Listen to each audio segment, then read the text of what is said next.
Well, the beauty about this year's 50th National Arts Festival is that it coincides with 30 years of democracy.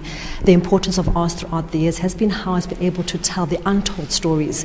And how beautiful is that this morning we found a beautiful art gallery here called Images in Democracy, where 10 ladies from the Eastern Cape have been allowed to tell what democracy means to them. But later on, I will show you the added spice of the specific art gallery, because it's not your ordinary gallery, that they are telling stories of socio-economic issues in the Eastern Cape, but also through spirituality and the arts, showing what democracy means to them 30 years on. I'm joined this morning by the man who did the training for these young ladies, Bekintini, who tell us more about this exhibition and why it was important for him to train these ladies in the Eastern Cape, to teach them the importance of using their phones and photography to tell their stories. Becky, let's just first talk about your exhibition. You said earlier on that obviously you trained ladies from the Eastern Cape, young ladies I might state, on the importance of using their phone technology to tell their stories. The theme this year was democracy, and why it was important for you to do this for these young ladies?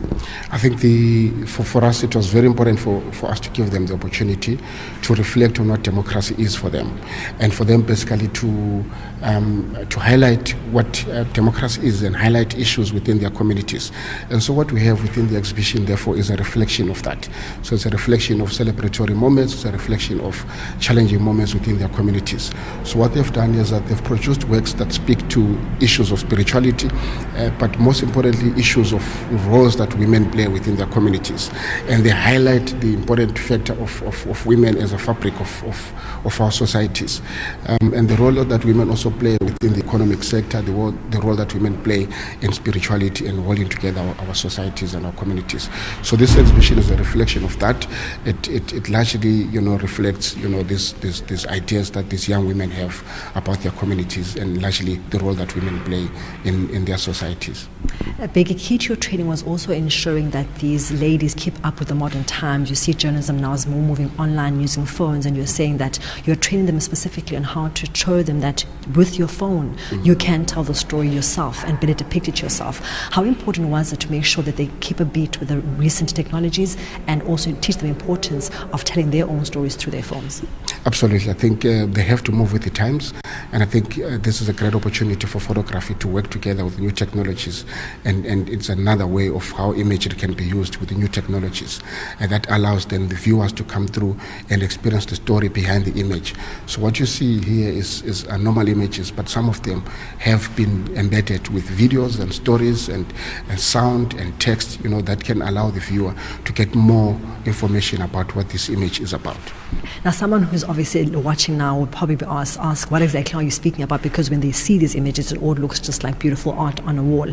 But you're saying some of these images have been embedded with an app where you're allowed to actually zoom into the picture and tell the story behind it. So I want you just to demonstrate to our viewers exactly what you mean by that, and then take us through exactly what story was being told behind the image. Absolutely. So the viewers have to download an app called hive, and once they download the app, they then are able to scan an image. So the image that is got the sign, which is hive, can be scanned, and then it comes out alive like that. And basically the story is a story that gives more information on the image that we have there, on the image that we see there. So it allows you to get a sense, of more detail of the image that we see. And this is a story about spirituality that was done by Oba Pumle Njo, beginning also to highlight the important role of spirituality within our communities. And the next image that we will scan through the Artivive app is the image by Uzanele Libaka, which is around water scarcity within the Eastern Cape province.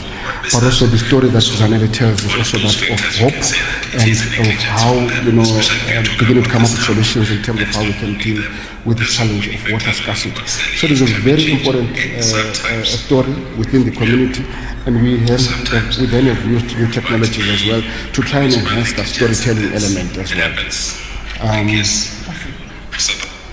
And then the next image is Pauline Carroll, also beginning to speak also to processes of spirituality, processes when we do traditional works within our communities. And that augmented reality element also gives us more detail, which we will not get from the image itself.